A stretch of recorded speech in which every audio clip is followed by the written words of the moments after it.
అర్చన sir, ఈ రోజు నా మినిస్టర్ తమ్ముడి కేసు ఫైనల్ హియరింగ్ అవుతుంది. ఎవిడెన్స్ అన్ని పక్కగా ఉన్నాయి కదా? సార్. లేదంటే తన తమ్ముడిని విడిపించుకోవడానికి ఆ మినిస్టర్ తన పవర్ అంతా ఉపయోగించి కేసును తారుమారు చేస్తాడు. లేదు సార్, అన్ని పక్కగా ఉన్నాయి. ఖచ్చితంగా లైఫ్ పడుతుంది. గుడ్, వాడిని తీసుకెళ్ళు. వీడిని ఇక్కడికి ఎందుకు తీసుకొచ్చారు? నాన్న ఇంట్లో లేడు, నేను అర్జెంట్ గా బయటికి వెళ్ళాలి. వీడేమో ఏడుస్తున్నాడు, ఏం చేయాలో తెలియక. నేను కోర్టుకి వెళ్ళాలండి. సరే ఇవ్వండి. లేదమ్మా, లేదు, లోపల ఎస్పీ గారు ఉన్నారు. ఓకే.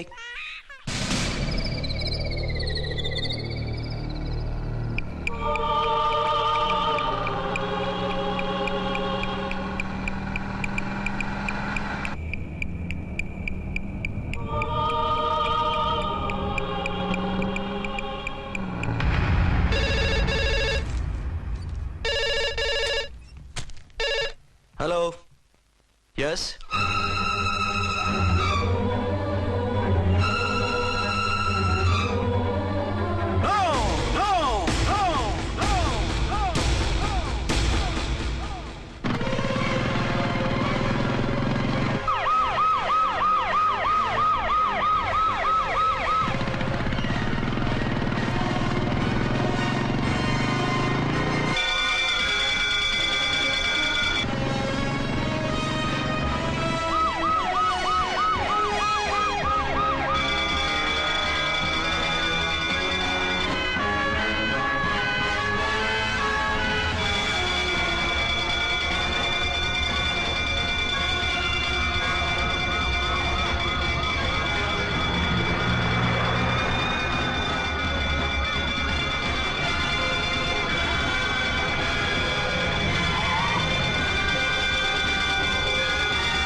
ఎవరో మందు పాత్ర పెట్టి పోలీసు వ్యాన్ పేల్చేశారు.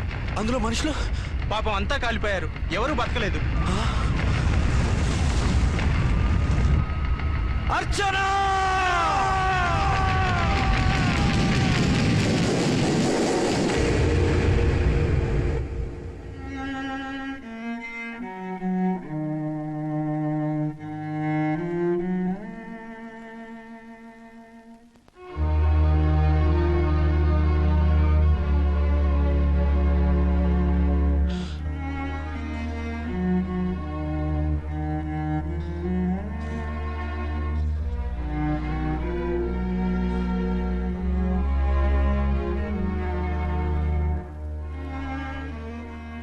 రెండేళ్లు పైనైంది వాళ్ళు నీకు దూరమై. ఇంకెన్నాళ్ళు ఇలా బాధపడతావు బాబు? నేను ఇలా చూస్తూ నేను తట్టుకోలేనురా. నువ్వు మళ్ళీ మామూలు మనిషి కావాలి, నువ్వు మళ్ళీ పెళ్లి చేసుకోవాలి. నాన్న, అవునరా, మరో పెళ్లి చేసుకుని నా అర్చనకు ద్రోహం చేయలేను. నిద్రాహారాలు మానేసి ఇలా కుమిలిపోతూ పిచ్చివాడు అయిపోయి మాకు ద్రోహం చేస్తావా? నిన్ను అర్చన్ని మర్చిపోమని చెప్పటం లేదు బాబు, అర్చనికి దూరమైన బాధను మర్చిపోమంటున్నావు. నా బిడ్డ ఎలాగూ పోయింది, కనీసం నువ్వైనా సుఖపడు. ఈ మాట అత్తగా కాదు బాబు, తల్లిగా చెప్తున్నాను. నేను అర్చన భర్తగానే బతుకుతాను తప్ప మరొకరి భర్తను కాను. నీకు చనిపోయిన భార్య ఒక్కరితే కాదురా, బతుకున్న తండ్రి కూడా ఉన్నాడు. నేను ఓ భార్యకి భర్తనేరా. భార్య లేని జీవితం ఎంత నరకమో నాకు తెలుసు. మీ అమ్మను మర్చిపోలేక ఆత్మహత్య చేసుకుందాం అనుకున్నాను. కానీ తల్లి లేని వాడివి, తండ్రి కూడా లేని అనాథగా మిగలకూడదని ఇంకా బతుకున్నాను రా. దాన్ని మర్చిపోలేకే ఈ తాగుడుకు అలవాటు పడ్డాను. నువ్వు నాలా కాకూడదు, ఈ వంశం నీతోనే అంతరించిపోకూడదు. నీకో తోడు, ఈ ఇంటికి ఆడదికో కావాలిరా. చనిపోయిన భార్య మీద ఉన్న ప్రేమ బతికున్న ఈ తండ్రి మీద ఉంటే పెళ్లి చేసుకో, లేదంటే చెప్పు, ఏ రైలు కిందో తలబిడి చస్తాను. కాదనకు బాబు. మీకోసం కాకపోయినా మా కోసమైనా ఈ పెళ్లి చేసుకోండి సార్. మీరు ఈ పెళ్లి చేసుకుంటే పైన అమ్మగారు కూడా సంతోషిస్తారు. సరే, మీ ఇష్టం. రంగోటి, ఇప్పుడు నాకు చాలా ఆనందంగా ఉందిరా. ఈ శుభ సందర్భంలో ఫుల్ పీకేస్తారా? లేదు, ఈ రోజు నుంచి నేను మందు మానేస్తున్నా. ఇదిగో, ఈ రోజు నుంచి నీ డ్యూటీ అల్లుడు గారి దగ్గర కాదు, మా దగ్గర. పద అమ్మాయిని చూద్దాం. అలా అయితే మంచి పోజులో ఉన్న అబ్బాయి గారి ఫోటో ఒకటి తీసుకోండి, పెళ్లి కూతురు చూపిద్దాం. అబ్బాయి బాగానే ఉన్నాడు. ఒరిజినల్ ఫిగర్ చూస్తే ఇంకా బాగుంటాడండి, కత్తిలా ఉంటాడు. చూసుకోవడానికి బాగుంటాం కాదు, చేసుకోవడానికి బాగుండాలి. నా సిద్ధాంతాలకి ప్రిన్సిపల్స్ కి తగ్గట్టుగా ఉండాలి. అంటే నా కాబోయే భర్త శ్రీరామచంద్రుడిలా ఉండాలి. అంటే నామాలు కిరీటాలు పెట్టుకుని బాణాలు వదులుతున్నారండి. షటప్. గెటప్ లో కాదు, బుద్ధిలో రాముడు లాంటి వాడే ఉండాలి. లాంటి వాడేంటమ్మా, శ్రీరామచంద్రుడే అనుకో. రాముడైనా సుర్పడకను చూసాడేమో కానీ మా వాడు డ్యూటీలో లేడీ కానిస్టేబుల్ ఉంటే షూస్ తప్ప ఫేస్ చూడడు. కట్నం పైసా అడగకూడదు. మా సీఏ గారికే బోల్డ్ అంత ఉంది. కాకపోతే మా వాడికి ఇదివరకే పెళ్ళయిందా? అబ్బే లేదమ్మా, ఇదే మొదటి పెళ్లి. ఇది వరకు ఎన్ని సంబంధాలు వచ్చినా అతను చేసుకున్నా అంట. ఏ ఏదైనా ప్రాబ్లమా? కాదు, అమ్మాయిలు నచ్చగా నీ ఫోటో చూసి బాగా ఇంప్రెస్ అయ్యంట. నువ్వు గనక ఓకే అంటే నాకు ఓకే. అదేంటండి అబ్బాయికి రెండో పెళ్లి అమ్మాయి చెప్పలేదే? చెప్తే ఒప్పుకోదని. అందుకని అబద్ధం చెప్పి పెళ్లి చేస్తారా? ఉద్యమాలని విప్లవాలని తిరిగి దీన్ని చేసుకోవడానికి ఎవరూ ముందుకు రావడం లేదు. రాక రాక మీ సంబంధం వచ్చింది. రైటే, కానీ రెండో పెళ్లి గురించి చెప్పకుండా పెళ్లి చేస్తే ఆ 3 ముళ్ళు పడి 3 రాత్రులు గడిస్తే అన్ని సర్దుకుంటాయి. అంటే మోసం చేసి చేయటం. ఇందులో మోసం ఉంది. ఇదేమన్నా మొదటి భార్య బిడ్డల్ని పెంచాలా, ఆ భార్యతో భర్తను పంచుకోవాలా? అది కాదండి, అమ్మాయి బాగా ఫాస్ట్. ఒక పెళ్లిలో చూసాం, తర్వాత ఏదైనా గొడవ చేస్తే. అలా చేస్తే నా కూతురే కదమ్మా నష్టపోయేది. ఆయనంత ధైర్యంగా చెప్తున్నప్పుడు మనకేంటండి? మీరు కాదంటే దానికి ఈ జన్మలో మొగుడు దొరకడు. కాదనకండి. సరే మీ ఇష్టం. నా ఇష్టం సరే. అమ్మాయికి అన్ని చెప్పారా? అన్ని అంటే ఒక్క మీ పెళ్లి గురించే కాదు, మన ఫ్యామిలీ బ్యాక్గ్రౌండ్ గురించి కూడా చెప్పేసి. అవునవును, ఏమంది? చాలా బాధపడింది, జాలి పడింది. నిన్నే చేసుకోవాలని ఆశపడింది. నువ్వు కూడా ఊ అన్నావంటే. సరే కానీ అదేంటండి, అమ్మాయి దగ్గర ఎలాగో నిజం దాచాం, అబ్బాయి దగ్గర దాచడం ఎందుకు? దాయకపోతే వీడు అసలు పెళ్లి వద్దుంటాడయ్యా. తర్వాత అయినా తెలుస్తుంది కదండి. ఆ పిల్లబాబు చెప్పాడుగా, 3 ముళ్ళు పడి 3 రాత్రులు గడిస్తే అన్ని సర్దుకుంటాయని. అదే పని మనవాడు చేస్తాడు. కాముగా పెళ్లి చేసేసి వెంటనే అని మును పంపించేద్దాం. ఇలా కూర్చోండి సార్. అది. Happy honeymoon. Thank you.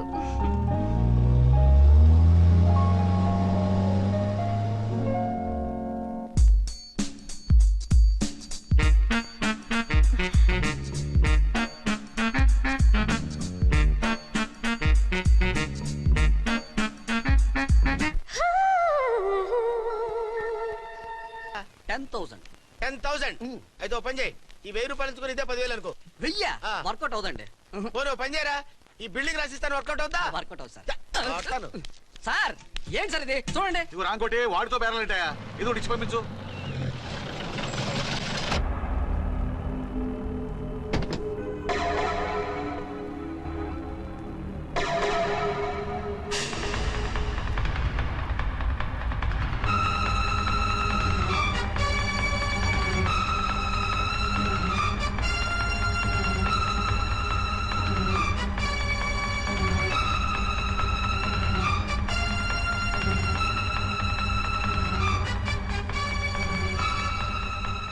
మావయ్య, అమ్మా, రాంకోటి. అచ్చనా, నువ్వు చనిపోలేదు మావయ్య, బతికే ఉన్నాను. ఆయన ప్రేమే నన్ను బతికించింది. బాబు మీ మనవడు. రేయ్, ఒరే నాన్న, ఇలా రారా నాన్న, రారా. ఎన్నాళ్ళు ఎక్కడున్నావు? మర్చిపోయావా? ఏమైపోయావు? ఆ వివరాలన్నీ తర్వాత చెప్తాను. ఆయనేరి లోపల ఉన్నారా? లేరు మేడం. ఏం ఆఫీస్కి వెళ్ళారా? ఊటీకి వెళ్ళారు. డ్యూటీ మీద వెళ్ళారా?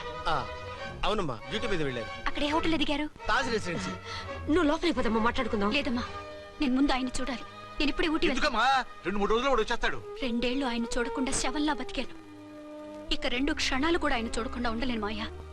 అది కదమ్మా. నా మాట వినమ్మా.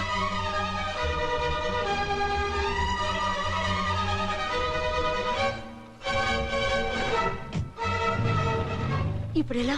అదే అర్థం కావట్లేదు. అల్లుడు గారికి మళ్ళీ పెళ్లి చేసామని బాధపడాలో, కూతురు బతికొచ్చిందని సంతోషపడాలో తెలియటం లేదు. నాకు అసలు ఏమీ అర్థం కావట్లేదు. ఈ టెన్షన్ నేను తట్టుకోలేను. వేసేస్తా, మళ్ళీ మందేసేస్తా. రామకోటి, అమ్మాయి గారు వచ్చేసారని, పెళ్లి విషయం తెలియనివ్వద్దని వెంటనే అల్లుడు గారికి ఫోన్ చేసి చెప్పు.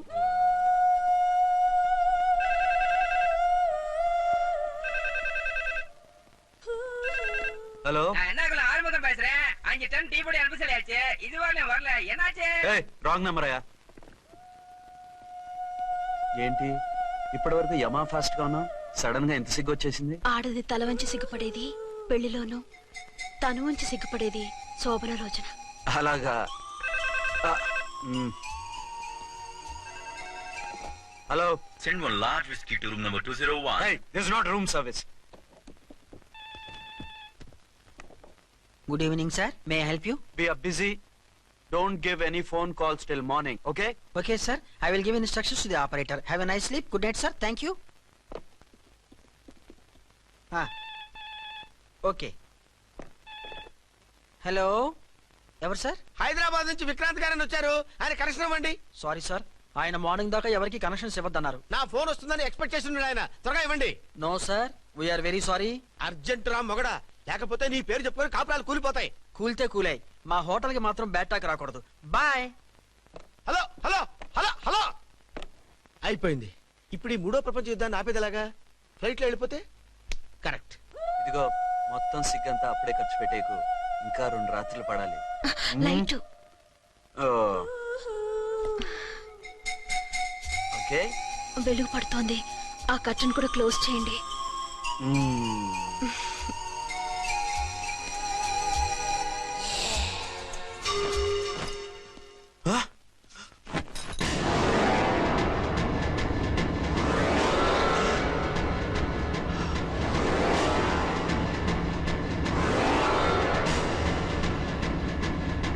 ఏంటలా తొంగి చూస్తున్నారు? ఏం లేదు, ఇప్పుడే వస్తాను.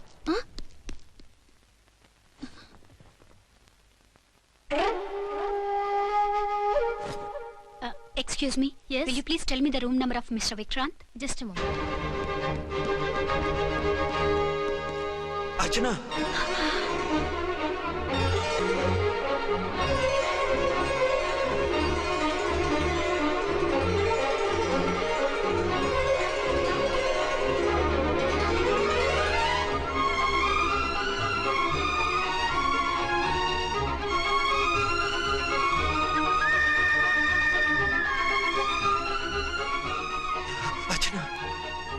నువ్వు నేనేనండి, మీ అర్చన్ని.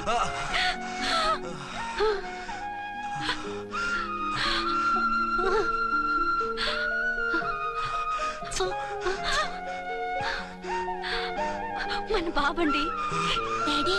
అరే నాన్న,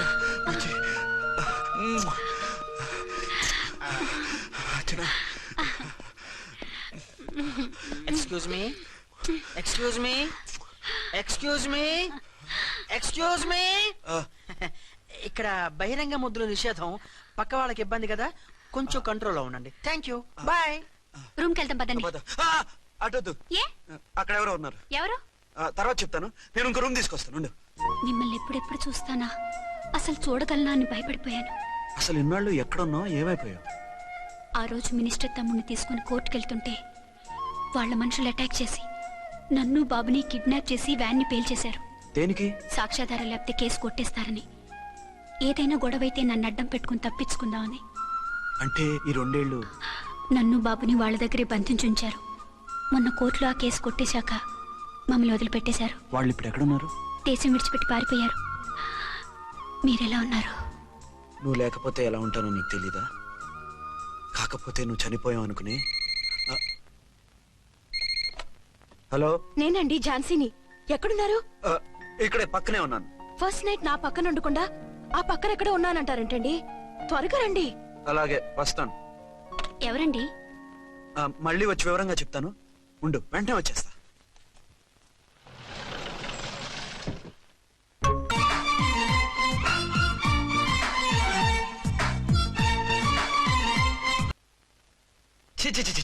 పెద్ద ఉద్యోగం రిజైన్ చేసి పారేసి వెళ్ళి ట్యాంక్ బండ్ మీద మామిడి తాండ్రా మ్యాంగో జెల్లీ అని అమ్ముకోవడం బెటర్. ఏమైంది? ఏమైందా? ఇవాళ ఫస్ట్ నైట్ అన్నా సరే కుదరదు. వెళ్ళి ఇప్పటికిప్పుడు ఆ టెర్రస్ ని పట్టుకోవాలంటాడు. అంటే ఫస్ట్ నైట్ లేదన్నమాట. ఫస్ట్ నైట్ ఎందుకు లేదు? బోల్డ్ నైట్లు ఉన్నాయి. ఒరే రాంకోటి, ఇలా రా. సార్. మేడం గారు బ్యాగులు తీసుకో. అలాగే. నువ్వు వాడు కూడా హైదరాబాద్ వెళ్ళిపో. నేను ఈ టెర్రస్ సంగతి చూసుకుని 2-3 రోజుల్లో వచ్చేస్తానుగా. బుద్ధి లేక పోలీస్ డిపార్ట్మెంట్ మనిషిని చేసుకున్నాను. మమ్మీ ఆకలేస్తుంది. సరే ఉండు, కిందికెళ్ళి ఏదైనా తీసుకొస్తాను.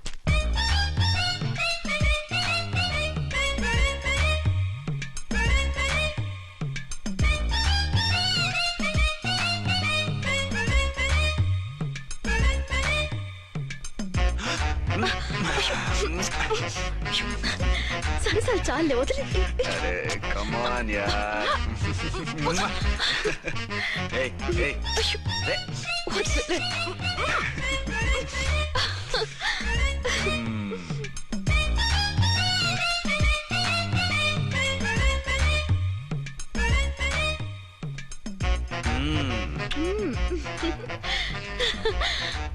కామ్ గా ఉండి లిఫ్ట్ లో రెచ్చిపోతున్నారేమిటి? వెళ్ళిపోతున్నావుగా, ఎమోషన్ కంట్రోల్ చేసుకోలేకపోయాను. అయితే ఉండిపోనా? అమ్మమ్మ వద్దు, వెళ్ళిపో. హలో హలో, మా రూమ్ ఖాళీ చేస్తున్నాం. ఏ రూము? ఏ రూమ్ ఏంటి? మా రూమే. మరి 206? 206 ఎవరిదండి? 206 మా ఎస్పీ గారిది. ఆ రూమ్ కూడా ఖాళీ చేస్తున్నాం. రండమ్మా, కార్ రెడీగా ఉంది. రండి, రండి. బయలుదేరు. త్వరగా వచ్చేయండి. బాయ్. అమ్మయ్యా, ఓ పని అయిపోయింది. అదేంటి నువ్వు కూడా బ్యాగ్ సర్దేస్తున్నావు? నువ్వు కూడా ఏంటి, ఇంకెవరన్నా సర్దుతున్నారా? అదే మా బాస్ ఆమీర్ ఖాన్ గారు, ఆయన కూడా ఇప్పుడే బ్యాగ్ సర్దారనమాట. మనం ఇంటికి వెళ్ళిపోదాం. ఇప్పుడా? తను ఇప్పుడే వెళ్ళింది. తనెవరు? అదే మా బాస్. వెళ్ళింది అంటున్నారు. అబ్బే డీ కాదు, డూ. వెళ్ళాడు. టెన్షన్ లో ఏం మాట్లాడుతున్నా నాకే అర్థం కావట్లేదు. టెన్షన్ దేనికి?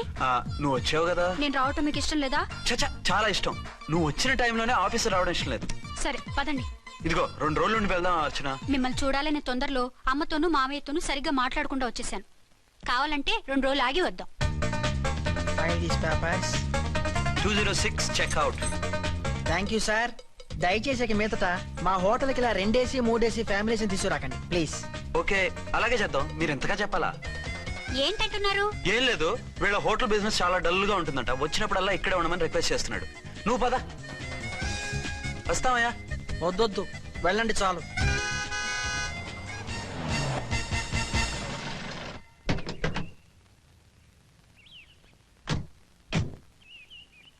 ఏంటలా సీరియస్ గా ఉన్నారు?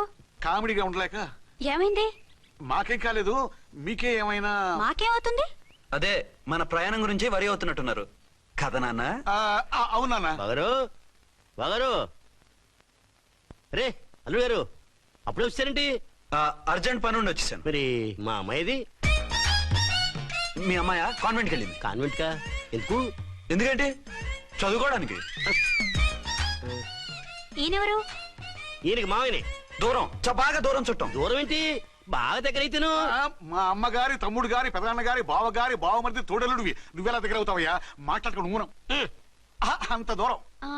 మీరు చెప్పిన వరుస అయితే ఈయనకి మామయ్య ఎలా అవుతారు? పెదనాన్న అవుతారు కదా. అబ్బే మావయ్య నేను. మధ్యలో వరుస ఎక్కడో వరుస తప్పి రిలేషన్ రివర్స్ అయింది. నాకు తెలిసి ఎప్పుడు మన ఇంటికి రాలేదు ఈయన. అది మీరు వెళ్ళిన తర్వాత ఒక బలమైన సిచ్యువేషన్ లో రిలేషన్షిప్ కలుపుకున్నారులేమ్మా. అది బేబీ, ప్రయాణంలో అలసిపోయి వచ్చుంటావు, వెళ్ళి స్నానం చేసిరా. పదమ్మా. అల్లుడు గారు, ఏమిటిదంతా? మా అమ్మాయి ఏది? నా జేబులో ఉంది. తీసుకోండి, తీసుకోండి. ఉరకండి. మా అమ్మాయిది ఓ సంపెత్తనారు. మీ అమ్మాయిని ఇక్కడే హోటల్లో భద్రంగా ఉంచాం. అమ్మాయి హోటల్లో ఉంది. మరి అమ్మాయి ఎవరు? మీ అమ్మాయికి సవతి. ఆ రోజు వద్దు వద్దు అంటే పెళ్లి చేశారు. కనీసం ఆ నిజాన్ని ఝాన్సీకి చెప్పుంటే ఈ రోజు ఇన్ని ఇబ్బందులు వచ్చే కాదు కదా. జరిగిన దాని గురించి బాధపడటం ఎందుకో, జరగాల్సిన దాని గురించి ఆలోచించు. 2 ఏళ్లు ఎన్నో కష్టాలు పడి ఎంతో ఆశతో వచ్చింది నా కూతురు. దానికి మాత్రం న్యాయం చేసి ఏ బాధ కలగకుండా చూడండి. అంటే నా కూతురికి అన్యాయం చేసి బాధ కలిగేది చూడమనా? అది కాదు బావగారు. మరి మీ మాట అలాగే ఉంది వదిన గారు. మీ అమ్మాయికి న్యాయం చేయమంటున్నారు, మరి మా అమ్మాయిని ఏం చేయమంటారు? మీరు క్యాచ్ చేయట్లేదు కానండి. ఇక్కడ ఒక చిన్న పాయింట్ ఉందండి. ఏంటంటే మీ అమ్మాయికి న్యాయం చేస్తే ఆవిడమ్మాయి అన్యాయం అయిపోద్ది, ఆవిడమ్మాయికి న్యాయం చేస్తే మీ అమ్మాయి అన్యాయం అయిపోద్ది. పోనీ ఇద్దరికి న్యాయం చేస్తే మీ కొడుకు అన్యాయం అయిపోతాడు. రాయరు, ఇప్పుడు నా కూతురు గతి ఏంటి? నువ్వెందుకయ్యా ఏడుస్తావు? నా కూతురు జీవితం నాశనం అయిపోతుంటే నేను కాక మా పక్కింటి వాడు ఏడుస్తాడా? పరిస్థితిలా వస్తుందనే ఝాన్సీకి నాకు శోభనం జరగకుండా చేశాడు దేవుడు. చివరికి నా కూతురుగా ఆ సుఖం కూడా దక్కలేదా? సంతోషించు, నీ కూతురుగా సుఖం దక్కితే నీకు దుఃఖం దక్కేది. ఇప్పుడైతే పెళ్ళైనా కన్యగానే ఉంది కాబట్టి నీ కూతురికి మళ్ళీ పెళ్లి చేయొచ్చు. ఏ వేళకోళంగా ఉందా? ఒకసారి తాడు కట్టించుకున్న తర్వాత దాన్ని మళ్ళీ ఎవడు చేసుకుంటాడు? హనీమూన్కి వెళ్ళొచ్చాక అది ఇంకా కన్య అంటే ఎవడు నమ్ముతాడు? అయితే నన్నేం చేయమంటారు? ఒక పెళ్ళానికి 2 భర్తలు ఉంటే తప్పు గాని ఒక మొగుడికి 2 భార్యలు ఉంటే తప్పు కాదు. కాబట్టి ఇద్దరితోనూ కాపురం చేయమంటారా? చస్తే చేయను. నేను మనస్ఫూర్తిగా ప్రేమించింది, పెళ్లి చేసుకుంది, కాపురం చేసింది అర్చనతోనే. తనే నాకు భార్య. నా కూతురు నీ భార్య కదా? ఆ అర్చన రాకపోయింటే నా కూతురుతో కాపురం చేసినోడే కదా? రాకుండా ఉంటే వేరే సంగతి. వచ్చాక ఏం చేయమంటారు? నేను ఉండేది ఒక ఆడదాంతోనే, అది అర్చనతోనే. నా కూతురుతో ఉండనంటావు? Nothing doing. మధ్యలో చెప్పుదో బాగారు బాగారు, ఏమిటండి ఇది? నా కూతురు జీవితం నాశనం చేస్తారా? నా కూతురు జీవితం బుక్కి పాలు చేస్తారా? నువ్వు ఇలా ఏడ్చి మమ్మల్ని నవ్వించకు. నేను సెట్ చేస్తా కదా. ఒరే అబ్బాయి, ఇప్పుడు ఈ నిజం వాళ్ళిద్దరు ఎవరో తెలిసినా ప్రమాదమే. కాబట్టి కొన్నాళ్ల పాటు వాళ్ళని వేరే వేరే ఇళ్లలో పెట్టి మేనేజ్ చేయి. తర్వాత మెల్లిగా జరిగింది చెప్తే ఏం చేయాలో వాళ్ళే చెప్తారు. ఇది బాగుంది బాబు, అలా చెయ్యి. సరే, తర్వాత అయినా నా కూతుర్ని ఏలుకుంటాడా బాగారు? చచ్చినట్టు ఏలుకుంటాడు. ముందు ఈ ఆవేశం తగ్గించి ఇద్దరితోనూ క్లోజ్ గా మూవ్ చేయిస్తే ఆవిడ మావిడే అంటూ ఆటోమేటిక్ లైన్ లో పడిపోతాడు. అంటే ఈ రోజు నుంచి మా సిఐ గారు 2 in 1 అన్నమాట. కాదు, 1/2. ఇదే మన మన్మథ సామ్రాజ్యం. ఎలా ఉంది? బాగుంది, కానీ మనకి వేరే ఫ్లాట్ ఎందుకండి? ఒరే నాన్న, నువ్వు వెళ్ళి ఫ్లాట్ చూడు. 2 సంవత్సరాల తర్వాత మనం రొమాన్స్ రీఓపెనింగ్ చేస్తున్నాం కదా. కేకలో అవి పెడితే ముసలాళ్ళు కంగారు పడతారు. ఇక్కడైతే మనల్ని ఎవరు డిస్టర్బ్ చేయరు. అన్ని తొందర ఆలోచనలే. అన్నట్టు నేను ఇక్కడి నుంచి ఉద్యోగం చెయ్యను. ఏ? మీరు రాష్ట్రానికి సేవ చేసుకోండి, నేను మీ సేవ చేసుకుంటూ పాత బాకీలన్నీ తీర్చేసుకుంటాను. Okay okay. అమ్మయ్యా, ఒక బండిని ట్రాక్ మీద లాగేశాను. ఇక ఆవిడ సంగతి చూడాలి.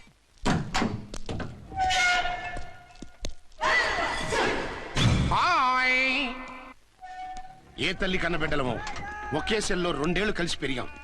మన ఈ జైలు బంధం కలకాలం ఇలాగే కంటిన్యూ అవ్వాలి తంబి. అట్లనే భయ్యా. ఇప్పుడు నీ ప్రోగ్రామ్ ఏంటి? రౌడీజంగా మస్తు బద్మాష్ పనులు చేసిన ఒక్కసారి కూడా పోలీస్ స్టేషన్ మెట్లెక్కలే. అట్లాసుంటి నా రౌడీజం కి బిస్కెట్ తినిపించి నన్ను జైలుకు పంపించిన లేడీ ఎస్ఐని దాని మొగుణ్ణి కథం చేస్తా. ఆ తర్వాత నా మరుదల్ని ఎత్తుకపోయి రాక్షస వివాహం చేసుకుంటా. నీ ప్రోగ్రామ్ ఏంటి? పసుపు పారాని ఆరక ముందే నా 7వ పెళ్లిని చెరగొట్టి కొత్త పెళ్ళానికి పాత పెళ్ళాలకి నన్ను మొగుణ్ణి కాకుండా చేసిన ఆ లేడీస్ లీడర్ ఎవరో కనిపెట్టి దాన్ని స్మాష్ చేయాలి.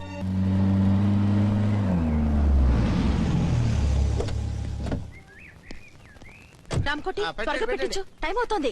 ఝాన్సీ, ఏంటిది? షిఫ్టింగ్. షిఫ్టింగా? ఎందుకు? మన శోభన ఎందుకు కాలేదు? హనీమూన్ లో ఎస్పీ గారి ప్రాబ్లము, ఇక్కడేమో ముహూర్తం ప్రాబ్లము. ఆ ప్రాబ్లమ్స్ కి ప్రాబ్లమే వాస్తు. ఈ ఇల్లు వాస్తు ఏవి బాగులేదంట. ఇక్కడుంటే ఈ జన్మలో శోభనం జరగదంట సిద్ధార్థ్ గారు చెప్పారు. అందుకని వాస్తు బాగున్న మంచి ఫ్లాట్ చూసి. ఫ్లాటా? ఎక్కడ?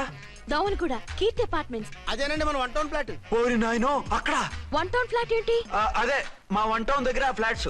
అంత చండాలమైన ఫ్లాట్స్ ఈ హైదరాబాద్ లో లేవు. పైగా ఆ ఏరియా చాలా బ్యాడ్. ఊరుకోండి, ఏరియా బ్రహ్మాండంగా ఉంటుంది. ఈ సిటీలో ద బెస్ట్ ఫ్లాట్స్ అవి. అది కాదు ఝాన్సీ, అక్కడ గొడవలు చాలా ఎక్కువ జరుగుతాయి. రౌడీలు కూడా ఎక్కువ. పోలీస్ ఆఫీసర్ అయ్యుండి రౌడీలకి భయపడతారేమిటి? ఆయన భయపడేది రౌడీలకు కాదు, పెళ్ళాలకి. పెళ్ళాలకా? అదే, పోలీసులు రౌడీలకు ముగులు కదా, అప్పుడు రౌడీలు పోలీసులు పెళ్ళాలిగా. అదన్నమాట. భలే కవర్ చేశారండి. కవర్ చేశారా? అదే క్లారిఫై చేశారు అనబోయి కవర్ చేశారు అన్నాడు. ఝాన్సీ, మనం వేరే ఏదైనా ఫ్లాట్ కి షిఫ్ట్ అవుదాం. నో, ఆ ఫ్లాట్ నాకు బాగా నచ్చింది. ఈ విషయంలో మీరు ఏం చెప్పినా నేను విన్ను. రండి. ఏంట్రా ఈ గొడవ? ఫ్లాట్స్ లో పెళ్ళాల ఫైట్, అపార్ట్మెంట్స్ లో క్లైమాక్స్ రండి. అసలు నువ్వు ఏదో ఒకటి చెప్పి ఆపపోయావు. అవును, ఈ పెద్ద వాళ్ళు ఎక్కడ చచ్చారు? అదివో అల్లదివో త్రివరివాసము 10,000 శేషుల పడగలమయము. అదివో స్వామి శరణమయ్యప్ప, స్వామి శరణం అయ్యప్ప శరణం, స్వామి శరణం అయ్యప్ప శరణం, స్వామి శరణం అయ్యప్ప శరణం. బుద్ధం శరణం గచ్చామి, ధర్మం శరణం గచ్చామి. ఆ గెటప్లేంటి, ఆ సాంగ్ ఏంటి? ఇక్కడే ఉండి మీ టెన్షన్లు చూస్తుంటే మాకు హార్ట్ అటాకులు వచ్చేట్టున్నాయి. అందుకని మేము కాశీయాత్రకు వెళ్తున్నాం. ఏమండి, వెళ్దామా? కాశీకా? కాదు, ఫ్లాట్ కి. ఇప్పుడు అచ్చన్ దగ్గర ఝాన్సీని ఎలా తీసుకెళ్ళను, ఎలా మేనేజ్ చేయను? అది అర్థం కాకనే కదా ఈ తీర్థయాత్రల నిర్ణయం తీసుకుంది.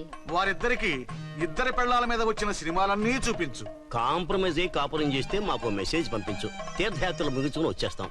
లేదంటే ఈయన కూడా గట్టెప్పేసుకుని అట్టే వచ్చేయమంటారా? అంతే కదా మరి. కాశీకి పోదాము రామ హరి, గంగ తీర్థము తెద్దాము రామ హరి, గంగ తీర్థము తెద్దాము. మా సిఐ గారిని ఇండియా పాకిస్తాన్ మధ్య కాశ్మీర్ లో వదిలేసి వెళ్ళిపోతారా సార్? ఇక తప్పేదే ఉంది.